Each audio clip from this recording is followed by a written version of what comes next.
Good morning, everyone, and thank you for joining us. I'd like to welcome you all to today's webinar, International College Consulting for the American Student. This session is being recorded and the archive will be posted to the UCI DCE on-demand recordings page.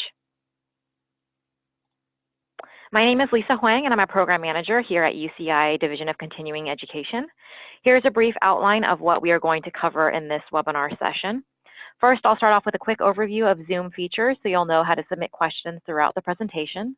Next, I'll be giving you some information about our Independent Educational Consultant Certificate Program, which is a fully online program.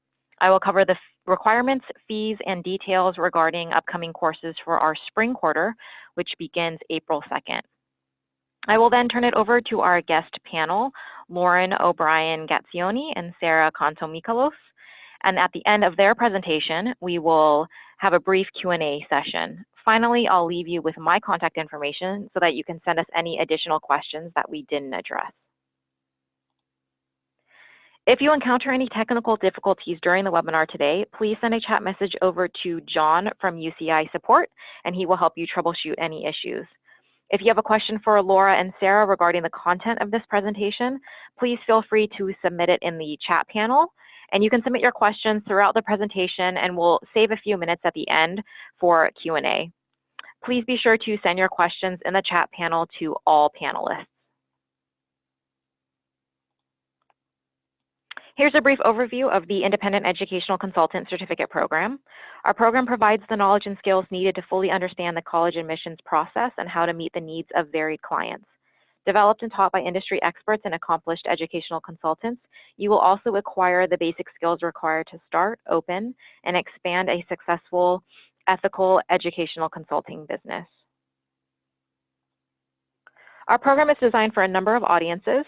Currently, we have individuals who have transitioned into the college admissions consulting profession from other careers like high school counseling or administration, individuals looking to develop their business model and marketing plan in order to launch their own private practice. And we also have people who are already practicing IECs but are seeking professional development opportunities. The certificate program is composed of 5 required courses and 2 electives, which add up to 7 courses or 15 units total. To be eligible for this certificate, students must complete all 7 courses with a letter grade of C or better, as well as a completed declaration of candidacy form. Now, since there is a small candidacy fee, I usually advise students to take a few courses in the program before they apply, just to make sure they want to complete the full certificate program. As I mentioned before, our program consists of 7 online courses. The 5 required courses are listed below. We have Principles of Educational Consulting, Navigating the Financial Aid Network, College Admissions Consulting Resources, Developing an Independent Educational Consulting Business, and the Independent Educational Consulting Practicum. We highly recommend that new students take the Principles course first, and there is a prerequisite for the Practicum course. In order to enroll in the Practicum, you must complete all other required courses first. We also offer a number of very interesting electives, working with students with learning differences, marketing and PR for the educational consultant, consulting transfer summer and gap year students, American college consulting for the international student, and our newest offering, international college consulting for the American student. In the upcoming spring quarter, we will be offering all of the required courses, the Principles course, the Financial Aid course, the Resources course, as well as the Developing an IEC Business and the IEC Practicum. Each course is listed with its start and end date, as well as the online course fee of $685 per course. Registration is currently open, and students may enroll either online or by calling our Student Services office. Courses in this program do fill up quickly, so early registration is recommended. And here are the 3 elective courses being offered in spring 2018, working with students with learning differences, consulting transfer summer and gap year students, and international college consulting for the American student. Again, the start and end dates of each class are listed, as well as the online course fee. The course schedule and enrollment information are also posted on our website. Each course in our program costs $685, so you're looking at $4,795 in course fees for the 7 online courses. Now, you don't pay the entire total up front. You would simply pay for each course individually at the time of enrollment. There is also a $125 certificate candidacy fee for the program. So in the end, you're looking at a total of $4,920. Now, please note that amount does not include textbooks, which some courses may require. Textbook information is posted on the enrollment page, so you'll know if course materials are required before you enroll in a course. Here's some information about the discount that we provide to members of HECA and IECA. Members of these associations are given a 10% discount on courses within our independent educational consultant program. For membership questions or to receive the discount code if you are already a member, please follow the directions on our website. Here's a screenshot of our IEC certificate program brochure. If you don't have the brochure, you can download it off of our website. And similar to the website, our brochure contains general information about the certificate program, as well as detailed course descriptions. And when viewing the course schedule online, you'll notice that not all classes are offered every quarter, so please plan accordingly. All right, at this time, it's my pleasure to go ahead and turn it over to Sarah and Laura so that they can provide an introduction and begin their portion of the presentation.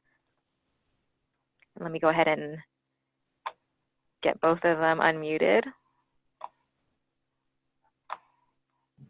Hold on. Okay, I think this is Sarah. I think I'm unmuted now. Yes, you are. Okay. We can hear you great. Okay, great. Thank you, Lisa. And hold on, let's just go to the next. Do I have the slide control yet? Lisa, do I have the slide control yet? Because I'm just going to the next slide.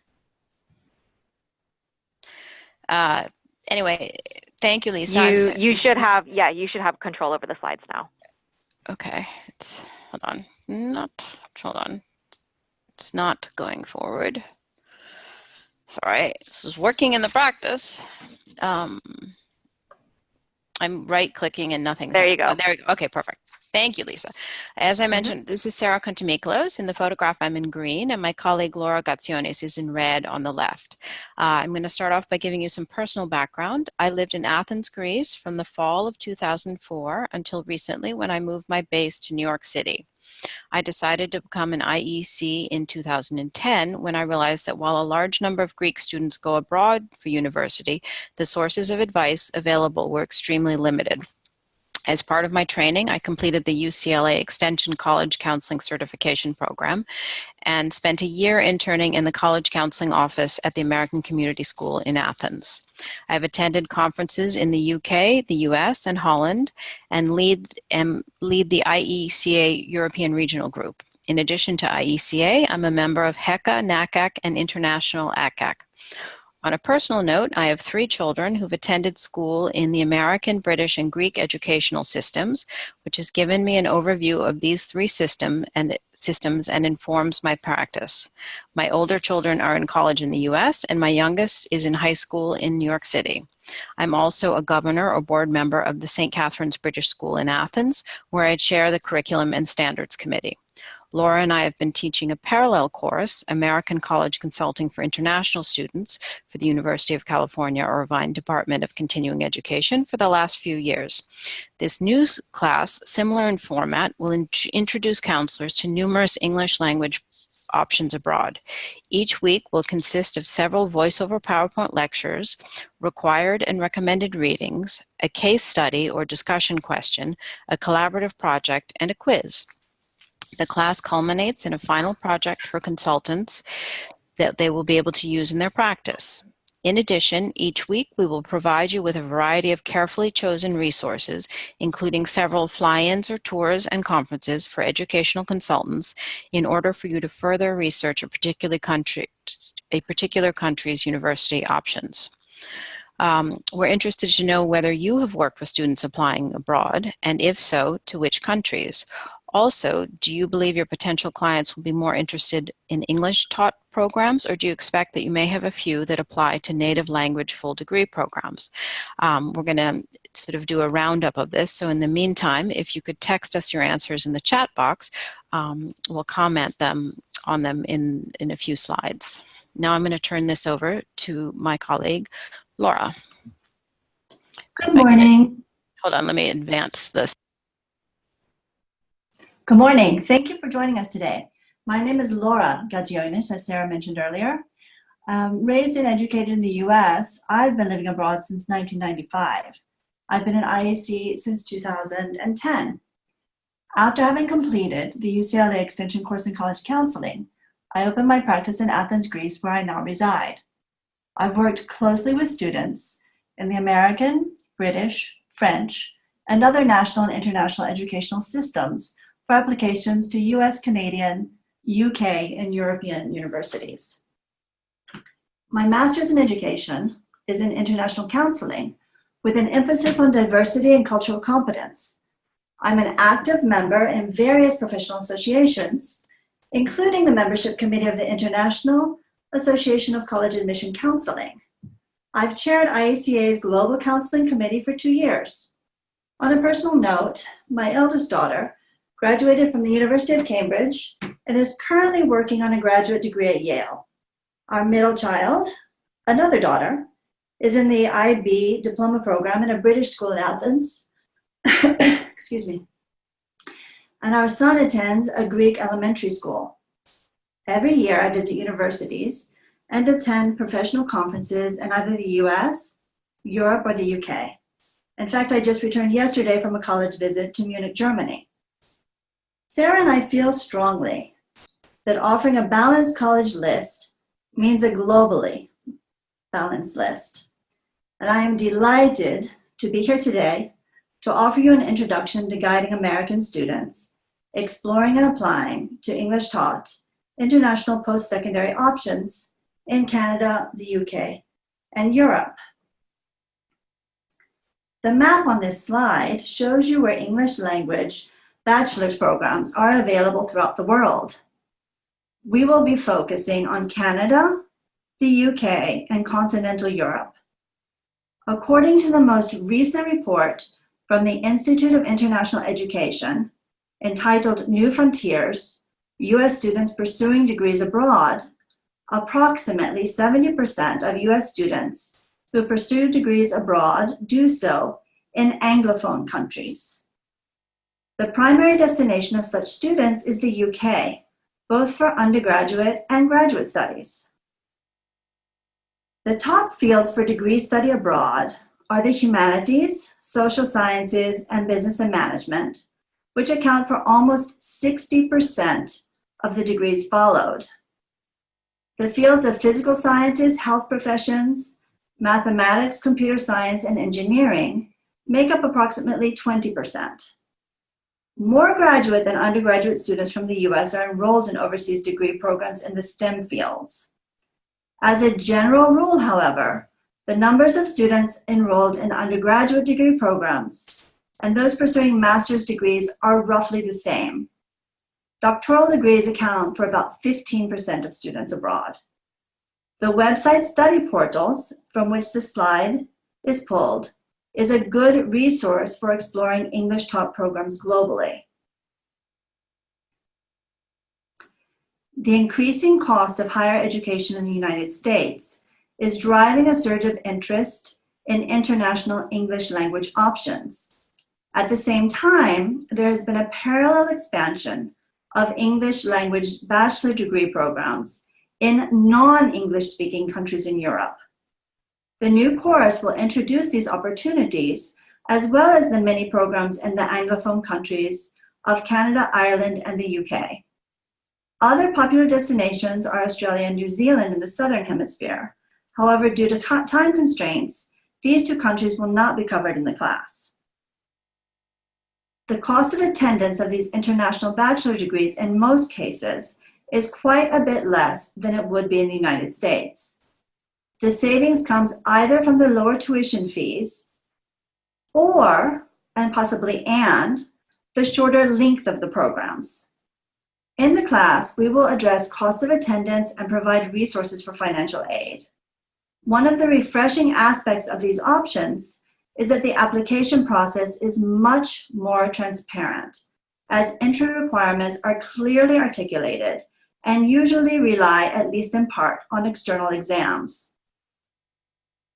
There are numerous reasons that English taught programs have been developed in countries where English is not the native language. These reasons can range from wishing to internationalize the institution and attracting international talent, to preparing local students for globalization and becoming more competitive. Often, but not always, international students do pay higher fees than the local students. I believe you can observe parallels with the US interest in attracting international students.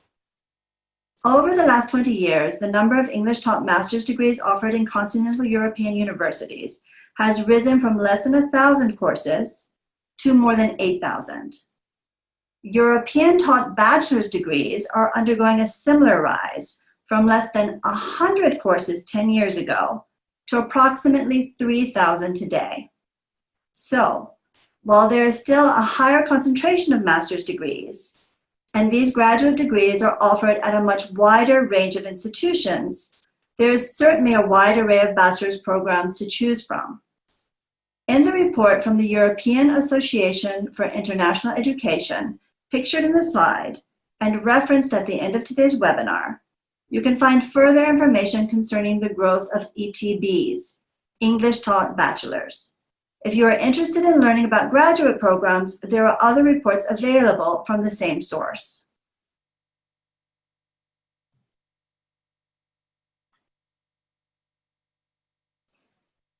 Sarah, have you had a chance to look at the chat box to see answers to the questions?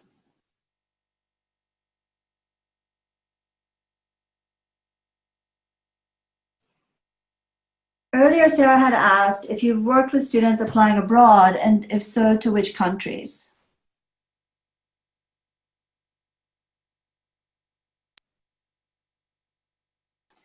We have people who have been applying to Canada, England, Scotland, and Germany, right, which is something we're talking about. A few consultants who have students interested in studying abroad in English, the UK English, English language institutions, UK English. Some people have done Scotland and Canadian applications, no other countries. Yeah. The majority of attendees who have answered today are indicating that mostly clients are looking for English taught programs. I'd be interested to know if the person who has applied to, who has helped students with Germany, if they were applying to the English taught programs or to German language programs. I see the Netherlands, a lot of English taught programs in the Netherlands, we'll be covering that. Sweden, Denmark, Poland, but in English. Again, Germany, Ireland, the Republic of Ireland, University College, and Dublin City. TU Berlin, okay, in English taught, which is great. So let's go on to the next slide, please. I want to discuss just for a minute about the undergraduate degrees in languages other than English.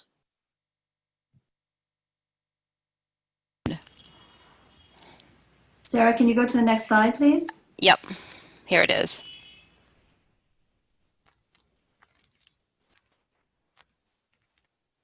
The next one on undergraduate There. degrees. Yeah, no, it just is not coming up. Yeah, we can see it now, I think.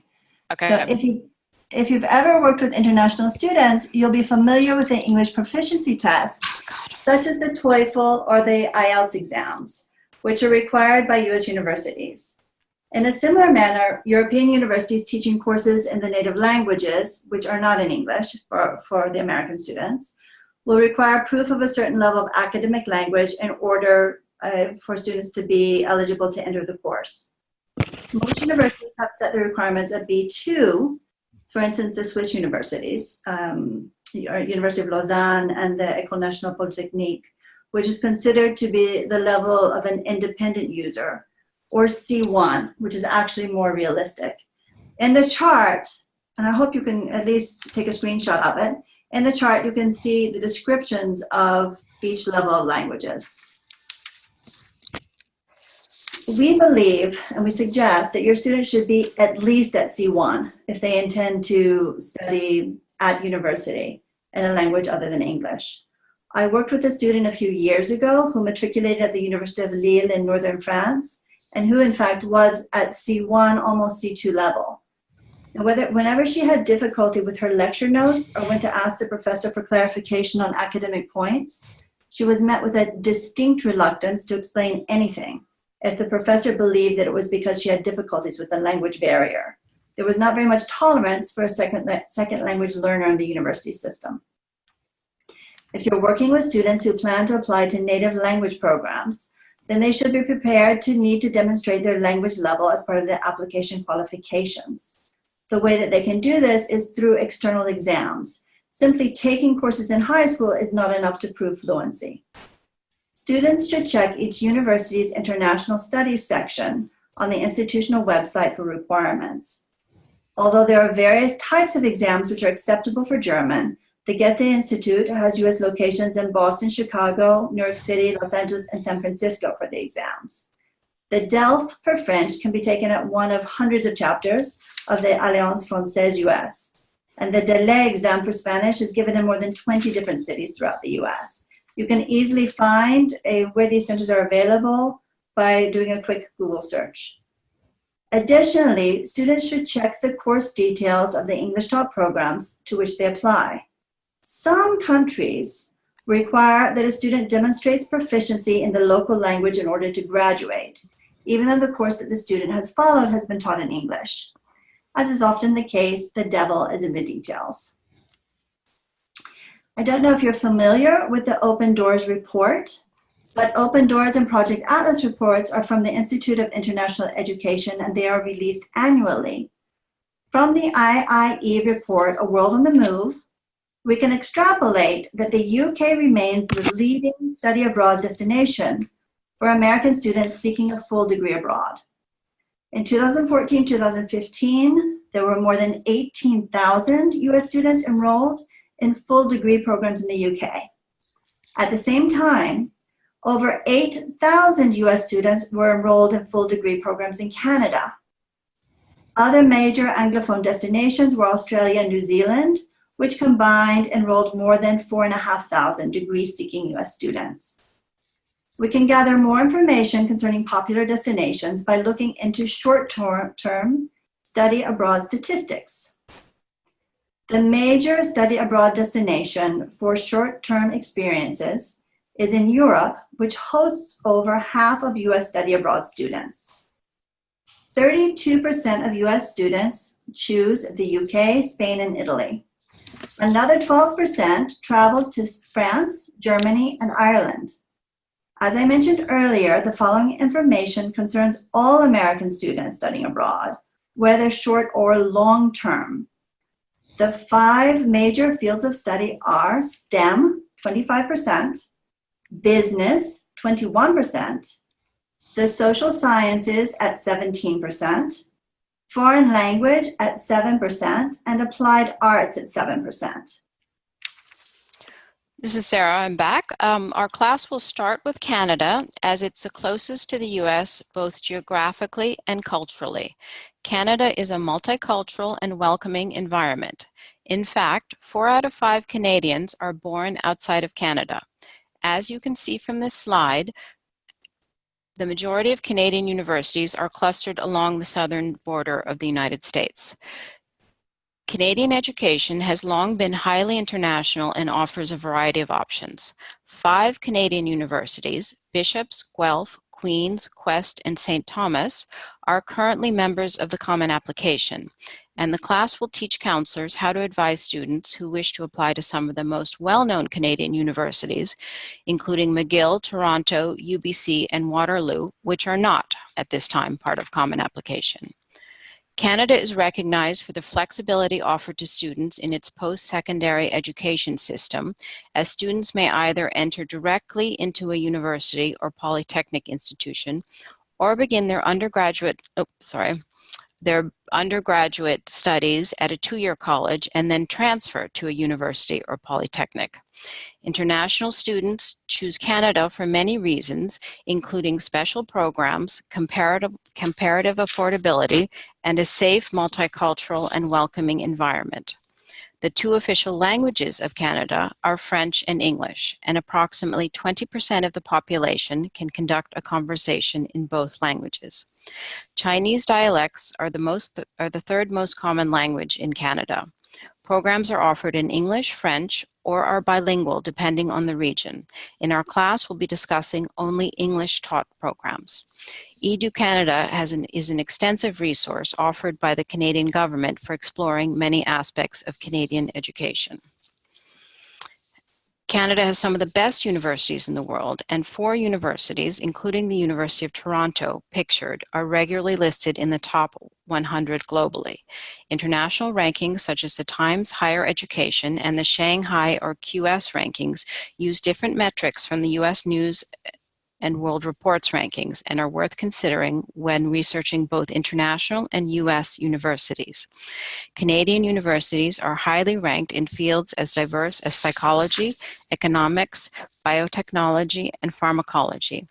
There are also approximately 20 liberal arts programs in Canada, several of which have banded together to form the Maple League of Universities.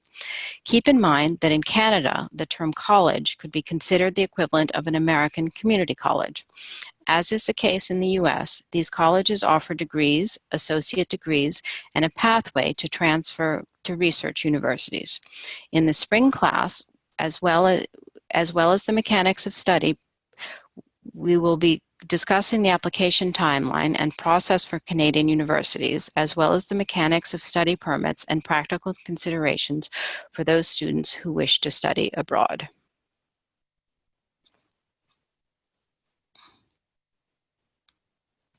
Well, this is Laura speaking. I'm back. This slide shows the growth of US applications to the UK since 2002. The United Kingdom has long been a destination for American undergraduates, with St. Andrews, the alma mater of Prince William and Kate, and Scotland overall leading the way.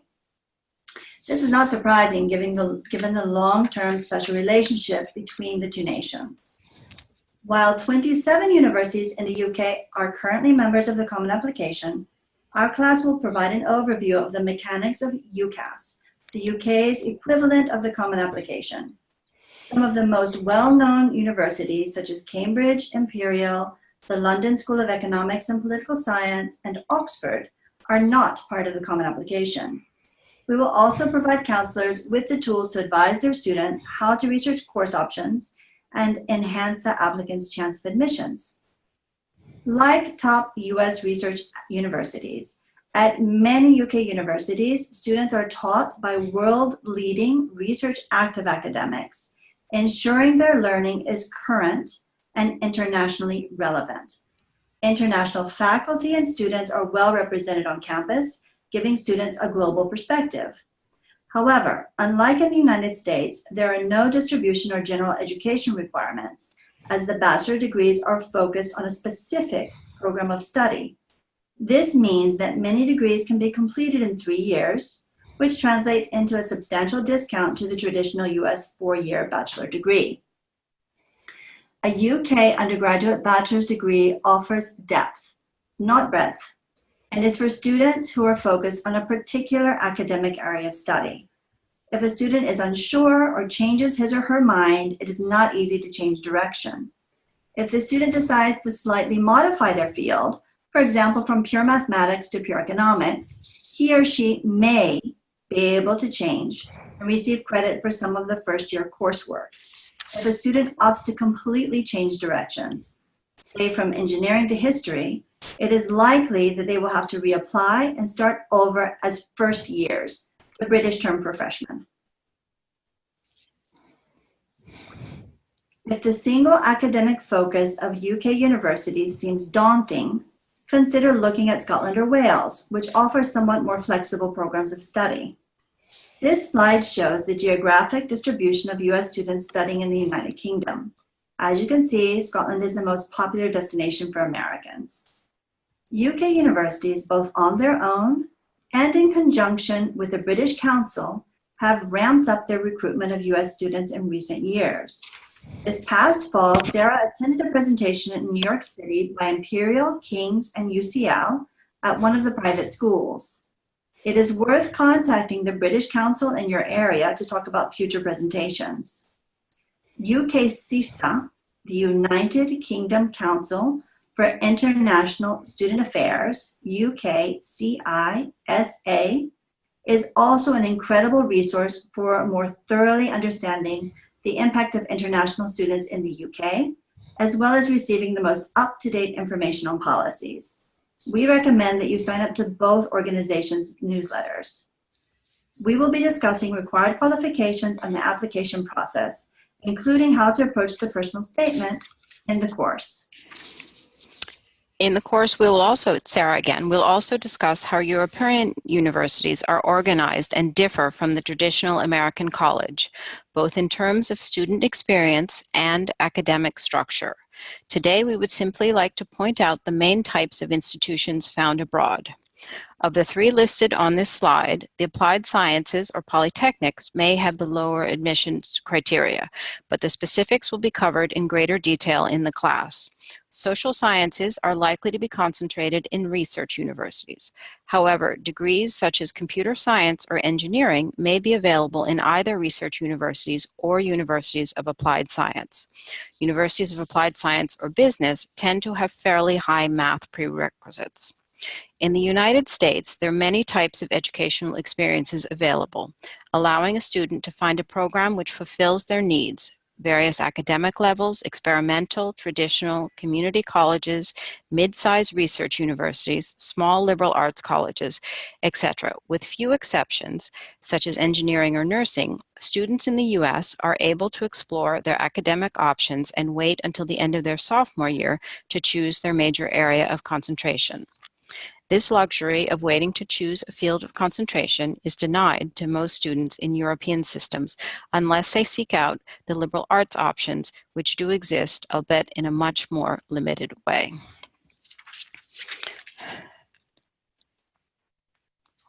Hold on, I'm just waiting for the next slide to come up. The liberal arts are defined as one of 7 subjects in either the literary arts, comprising grammar, logic, and rhetoric, or the mathematical arts, comprising arithmetic, geometry, music, and astronomy. After falling out of favor in Europe in the 19th century, liberal arts have been reintroduced in the 21st century. This is a response to the need to overcome the disadvantages of early and over-specialization in European high school. In some cases, tracking begins as early as 4th grade.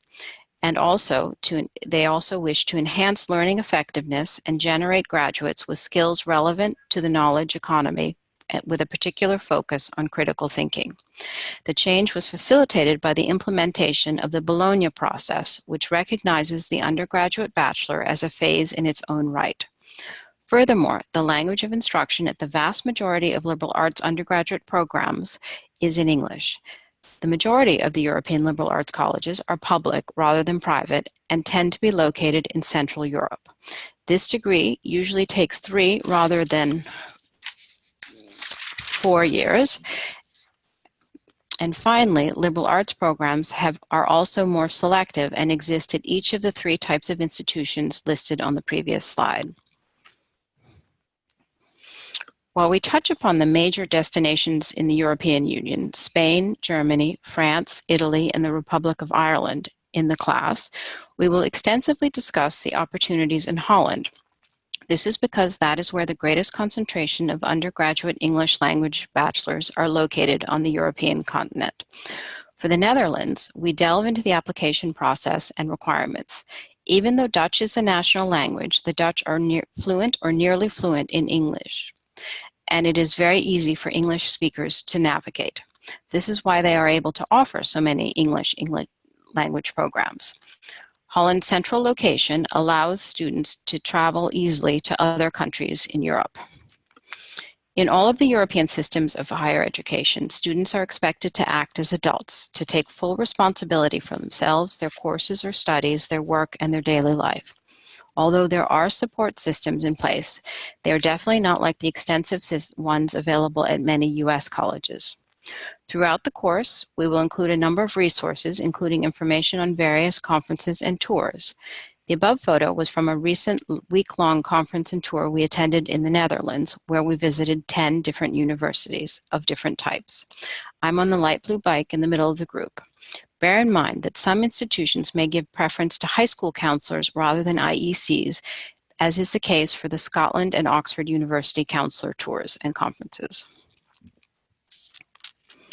While entry requirements vary according to the factors listed on this slide, there are certain qualifications that tend to be fairly standard for all the programs that we'll be covering in this class. For example, most of the universities require some type of external exams as part of the application. Typical examples of external exams are AP, IB, or SAT exams. Each course will have very specific requirements in terms of the subjects of the external exams required. This class will show you how to research the specific requirements by program and help your students plan their high school schedule to meet them. In addition, there's often some sort of personal statement and transcript required. As you can see from this slide, the application for English taught programs is usually designed to incorporate the standard U.S. college application credentials, although specific entry requirements will vary by country, university, and program. In Europe, the validation of foreign studies and degrees is known as nostrification. Students should contact the embassy or consulate of the country to which they are applying in order to understand how this procedure is handled by that particular country. Unlike U.S. university admissions, the admissions process in Canada and Europe is not holistic. The admission criteria are very specific and transparent. Keep in mind that in Canada and Europe, admissions officers are evaluating applicant suitability for a particular program they have applied to, and thus look for mastery of relevant topics. They're looking for pointy as opposed to well-rounded applicants. The good news is that less than stellar academic grades in an area not relevant to the proposed field of study may not affect a student's chances, as is the case in U.S. admissions. External exams, such as APs, IB, and SATs and SAT subject tests, are used to evaluate a student's mastery of the required topics. The personal statement, sometimes known as a letter of motivation, is very different and more academic than the typical personal narrative Common App essay for the U.S. college applications. I often explain it to my students as a CV in prose, and we address this component in depth in the class, as well as the role of extracurriculars and the required documentation to support them. More selective programs at a particular university may have higher requirements than another program at the same university. The closest comparable to the U.S. are the different requirements for schools of engineering versus perhaps the School of Arts and Sciences. This class will also address application outcomes. Now I'm turning it back to Laura.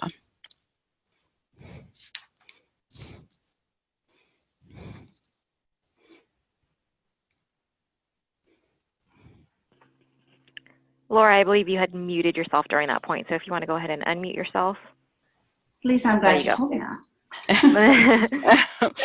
Study abroad has become a typical college experience for many of our students. Gap years are also a fascinating possibility. We know that families are interested in learning more about English taught bilingual or immersive bachelor programs outside of the US, which may be ideal for independent, adventurous, curious personalities. As with the consulting we perform for students considering US institutions, these options need to be carefully evaluated, depending on the needs of each individual. While some students may not be ideal candidates for 3 or 4 year programs in international universities, there are other interesting options that may offer the right fit for your students who are a little less confident or who might require a more familiar framework.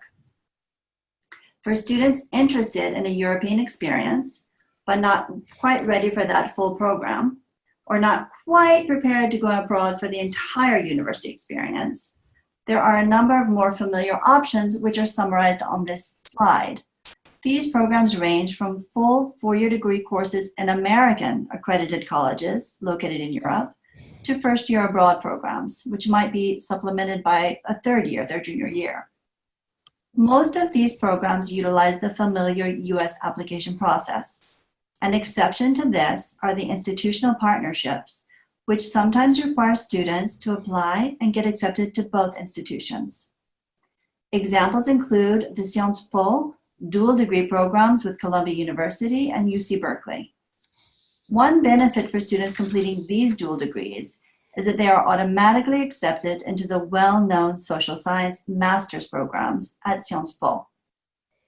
In September of 2017, I authored an article in IECA Insights magazine on this subject, which you can find on the IECA website, or you're welcome, of course, to join the class where we will be exploring these more in depth.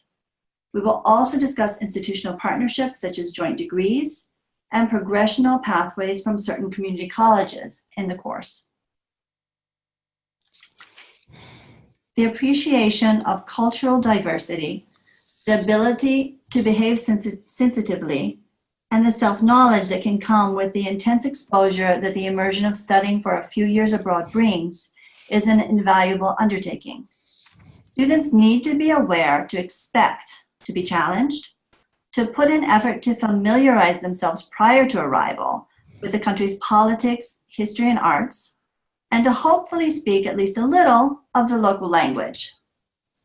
Students in an immersive international experience can gain numerous personal and transferable skills, ranging from personal development to increasing language skills, from learning negotiating strategies and protocols in multicultural situations. The benefits to be gained are as wide-ranging and diverse as the students with whom we work. Students studying in countries where English is not the native language will find it much easier to transition to life in that country if they speak the language. Many universities offer free or very low-cost language programs for students in their English taught programs to learn. Learning a language allows a person not only to communicate more effectively, but even to better understand the culture. In addition, language skills are marketable skills and an excellent addition to a student's resume when job seeking. The class will also provide an overview of possible international transition issues. Similar to international students studying in the U.S. students abroad will need to provide documentation that they have the funds to support themselves while studying in the country. This may be required as part of the visa application process or upon arrival. I recently heard of a young man who was accepted to a German university who arrived at his destination and was unable to matriculate as he was not prepared to show that he had the ready funds available to support himself that year, approximately $10,000 for the year. A student might be traveling with medicine that could be available over the counter in their home country, but that needs a prescription in the host country. Advise students to get a letter from their doctor for any medication that they will carry with them. Before they travel, have them check into health insurance, including insurance for repatriation costs. It is wise to pack at least 2 to 3 months worth of medication with documentation. For instance, the original prescriptions should accompany the student, or even better, they should have an official and translated doctor's letter concerning the medications and why they were prescribed. Be aware that in some cases, it may be difficult to get medication prescribed by local physicians. Occasionally, we hear of a case where a student is not allowed to bring his medication into the country without a copy of the doctor's prescription. In fact, last year we heard of an international student being denied entry to the United States and having their visa revoked because he was traveling with medicine for insomnia, available without prescription in his home country, but regulated in the host country. We hope that our students are aware that not everyone shares the same US-American culture and values, and that they are open to learning and embracing their new nomadic lives. As mentioned earlier, students will find it much easier to transition to life in a country if they speak the language. We also need to warn students about getting involved in illegal activities while overseas. We do not want to see them be tied up in any sort of legal trouble far from home. U.S. embassies and consuls are limited to the type of support that they may be able to provide. Aside from illegal activities, be aware that in the UK and Europe, the legal drinking age ranges from 16 to 18 years old, and the consumption of alcohol is often part of the culture. It's important to have a conversation with students about how they're going to navigate that socially. Oftentimes, bars will be on campus, as in the above picture at University College Utrecht, or even in the basement of the residential college, such as at the universities of Cambridge and Oxford. In the course, we will provide resources that you can pass on to your students concerning travel opportunities and discounts for students. In the EU, the European Union, the student visa will allow visa-free travel with the right to reside up to 3 months in another Schengen country. In all of the countries that we have discussed, students are allowed to work a certain number of hours during the academic school year and a certain number of hours during breaks. The student must check the laws permitting foreign students to work, as each country is slightly different. In today's volatile world, it is best if the students register with the appropriate consul so that they will be advised of events or potential concerns while they are residing in a particular country. This is simple to do online before leaving home. Through STEP, the Smart Traveler Enrollment Program, and I've given you the website on the slide, students will receive travel and security updates about the destination, and it will help the embassy contact them in an emergency. If a parent needs to reach a family member in case of emergency, they can also call the Overseas Citizen Services in Washington, D.C. International students studying in the U.S. are registered with the local authorities through SEVIS. In other countries, registration is something that American students must do on their own upon arrival. This is Sarah again, and our class, the International College Consulting for American Student, will provide numerous carefully curated resources for counselors, including articles, websites, and financial aid information, as well as material on application requirements and cultural competency. We'll be providing an introduction to English-taught bachelor's programs in the countries we've mentioned in today's webinar, and we'll work with you on how to articulate how these educational systems differ from American higher education.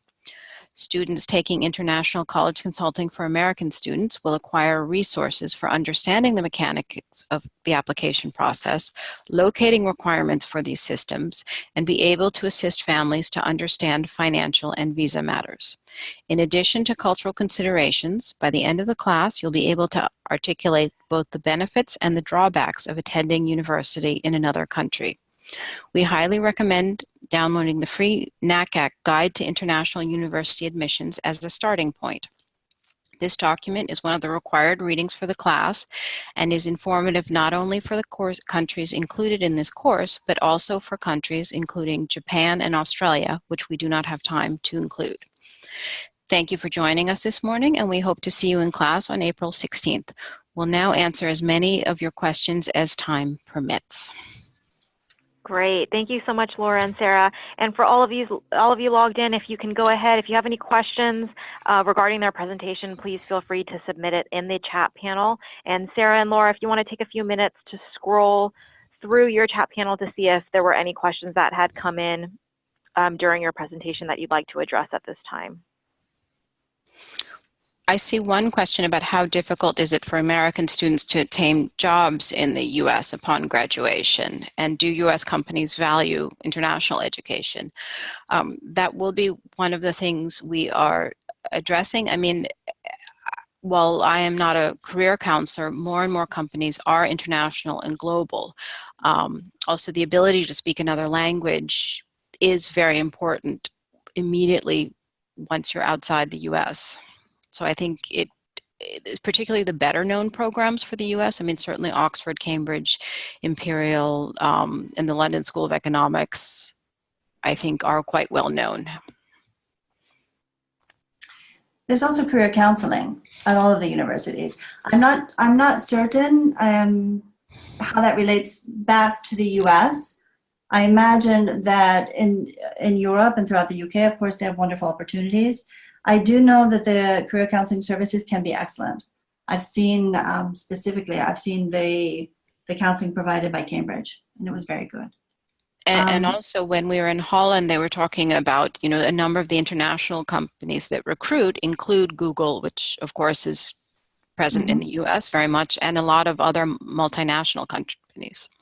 And all the business schools that I visited have had quite incredible career services, and they start working with the students, you know, at the beginning of their first semester to get them up and running, which I think is unusual. Lisa, could you go back just for a moment, one slide, so that there we go. Somebody I think wanted to make sure that they received the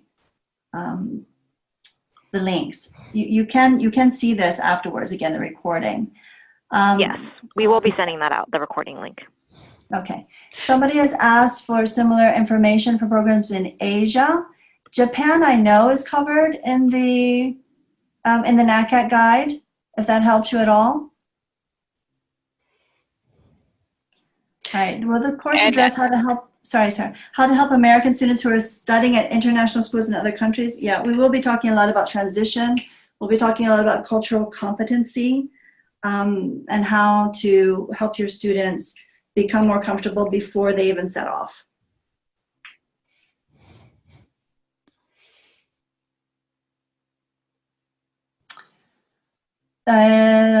One of our attendees is asking about the name of the organization for the Holland tour. It actually was a collaboration with a consortium of public universities in the Netherlands. If you send a message to Lisa, we'll try to get you the contact details. And then someone's asking about how UK universities handle students with AP courses versus IB courses. That's something that we will be covering in detail in the class. But increasingly, as I mentioned, the UK is very interested in recruiting American students. Our view is that it's somewhat tied to Brexit because they may be losing a lot of European students. And on the UCAS website, they give a lot of detail of the types of requirements. And it's not a matter of versus, but it's just which external exams meet their requirements. I'm afraid that we don't have any information on semesters abroad in Africa that someone's asking.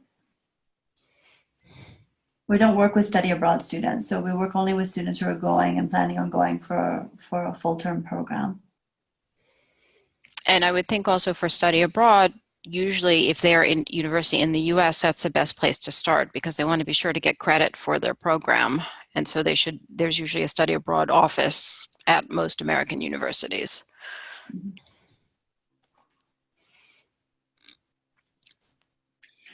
Someone is mentioning that they work with a lot of students in Southern California, and so they're native Spanish speakers. They definitely should be looking at Spain. I think it's a wonderful idea. They still, even if they're native, even if they've got the passports, if they've been studying in the US, it would be ideal if they were able to demonstrate the level of their fluency. Okay, it's similar to my children who have American passports and are native English speakers, but had to take the TOEFL because they didn't have 4 years, say, of a full English taught programs in high school.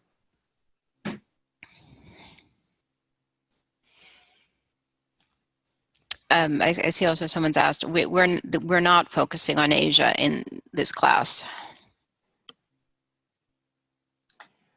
We will be addressing specific information for Germany within the course. It's a little bit complicated, so we don't have time to do that today. Sarah, Sharon's asking about particular subjects that don't transfer back to the US, right? Do you see that question? I don't see it, but I'll scroll. Teaching degrees, nursing, law, etc.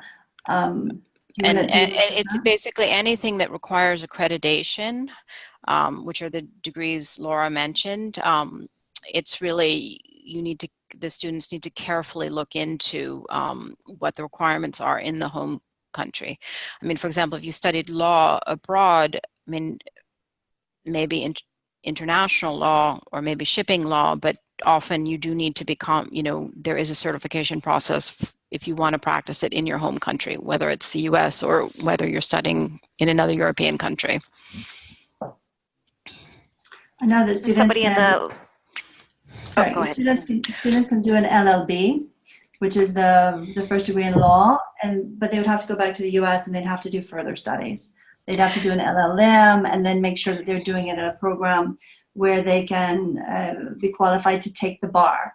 I know that it's possible for New York and California. I have no idea if it's possible for any other states. So someone's asking why we're not focusing on Asia.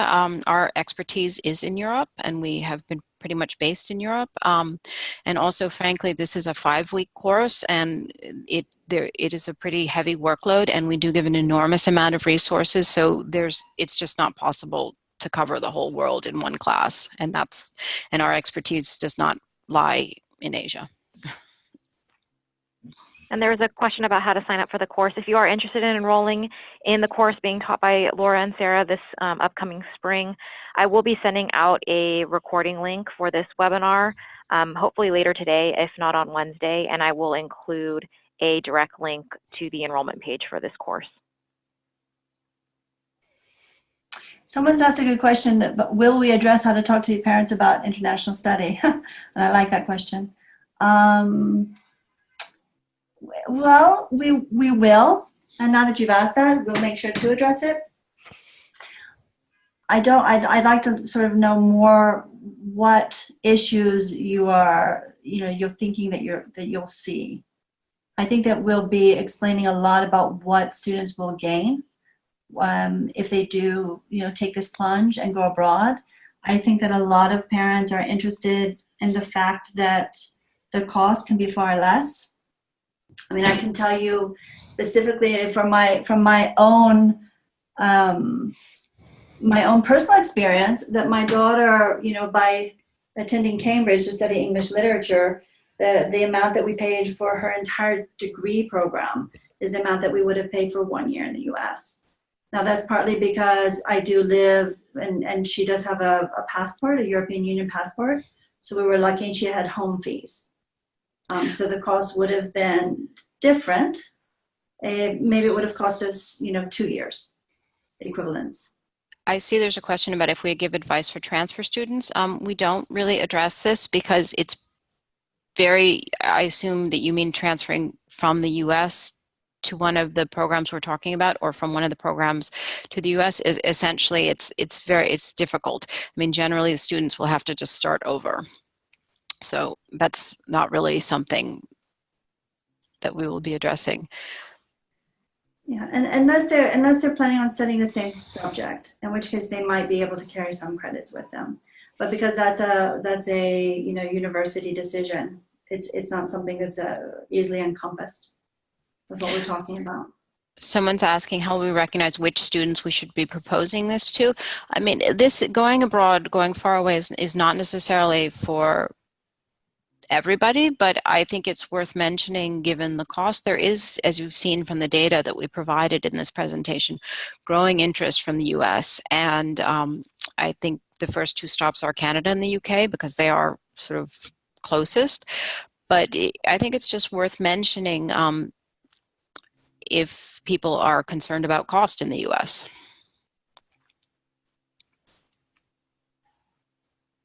Yeah, a copy of the PowerPoint will not be sent out, but the recording will be sent out. Someone's asking about the PowerPoint. And I think we were able to hit all the questions. If any of you have any questions after the webinar is over, if you think of one later on, please feel free to send it to me via email. My email address is listed on this slide, and I would be happy to forward it on to Laura and Sarah for them to answer. And again, thank you so much, Laura and Sarah, for taking time out of your schedule. Hopefully all of you who are logged in gain some insight into international college consulting for the American student. Again, if you're interested in taking a deeper dive into this webinar topic, we would encourage you to enroll in the upcoming spring elective course being taught by Laura and Sarah. And hopefully you saw some other courses that also piqued your interest. This slide has my contact information. Let me go to the next slide, and my directors. So please feel free to contact us with any additional questions. Thank you so much, Laura and Sarah, and have a great day, everyone. Okay, thanks. Bye. Thank you. Thank you.